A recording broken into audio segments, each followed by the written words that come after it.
நிறைய பேர் என்கிட்ட இன்ஸ்டாகிராம்ல கேட்ட கொஸ்டின் இது. ஷாப்பிஃபையும் N8N இன்டகிரேட் பண்ணி ஆட்டோமேஷன் பண்ண முடியுமா அப்படின்னு கேட்டிருந்தீங்க. அதுக்கான வீடியோ தான் இது. இப்போ இன்டகிரேஷன் எப்படி பண்றதுக்கு முன்னாடி ஷாப்பிஃபைனா என்னன்னு பார்க்கலாம். ஷாப்பிஃபை வந்து ஒரு இ-காமர்ஸ் வெப்சைட் பில்டர். இப்போ N8N யூஸ் பண்ணி எப்படி ஒரு ஆட்டோமேஷன் கிரியேட் பண்றோமோ அந்த மாதிரி ஷாப்பிஃபை யூஸ் பண்ணி நீங்க ஒரு ஃபுல் ஆன்லைன் இ-காமர்ஸ் ஸ்டோரை பில்ட் பண்ண முடியும். இப்போ N8N இன்டகிரேட் பண்றதுனால எனக்கு என்ன யூஸ்ன்னு கேட்டீங்கன்னா, ஷாப்பிஃபைலே வந்து மார்க்கெட் பிளேஸ்னு ஒன்று இருக்கு. அதுல எல்லா அப்ளிகேஷன்ஸுமே லிஸ்ட் பண்ணியிருப்பாங்க. ஒரு அப்ளிகேஷன்ஸுமே ஒரு ஃபீச்சர்ஸ் இல்ல ஃபங்க்ஷனாலிட்டிஸ்க்காக யூஸ் பண்ணுவாங்க. இது எல்லாமே ஆனா பாத்தீங்கன்னா மந்த்லி வந்து ஒரு சார்ஜஸ் பே பண்ற மாதிரி இருக்கும். ஸோ இந்த எல்லா ஃபங்க்ஷனாலிட்டிஸுமே நீங்க N8N யூஸ் பண்ணி ஃப்ரீயாவே வந்துட்டு ஒர்க் ஃப்ளோஸ் கிரியேட் பண்ண முடியும். N8Nலேயே ஷாப்பிஃபையோட நேட்டிவ் நோட் அவைலபிளா இருக்கு.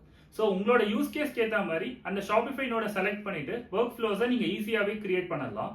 இப்போ காமன் யூஸ் கேசஸ் வந்து ஷாப்பிஃபைல ஒன்ஸ் ஒரு ஆர்டர்ஸ் வந்துச்சுன்னா அந்த கஸ்டமர்ஸ்க்கு எப்படி வாட்ஸ்அப்ல மெசேஜ் பண்றது, இல்ல கூகுள் ஷீட்ஸ் யூஸ் பண்ணி எப்படி ஷாப்பிஃபைல ப்ராடக்ட் லிஸ்டிங் கிரியேட் பண்றது, அப்படி இல்லாட்டி நீங்க கார்ட்ல ப்ராடக்ட்ஸ் வச்சிருக்கீங்கன்னா உங்க கஸ்டமர்ஸ்க்கு நீங்க டிஸ்கவுண்ட் எப்படி வாட்ஸ்அப்ல அனுப்புறதுன்னு எல்லா யூஸ் கேசஸ்மே நீங்க N8N யூஸ் பண்ணி கிரியேட் பண்ணலாம். இது ஷாப்பிஃபை மட்டும் இல்ல, நீங்க WooCommerce, Wix இல்ல கஸ்டமா வெப்சைட் பில்ட் பண்ணியிருந்தா கூட N8N யூஸ் பண்ணி எல்லா ஒர்க் ஃப்ளோஸ்மே நீங்க ஈஸியாவே கிரியேட் பண்ண முடியும். இந்த இன்டகிரேஷன்ல உங்களுக்கு ஏதாச்சும் டவுட்ஸ் இருக்குன்னா கீழே கமெண்ட் பண்ணுங்க.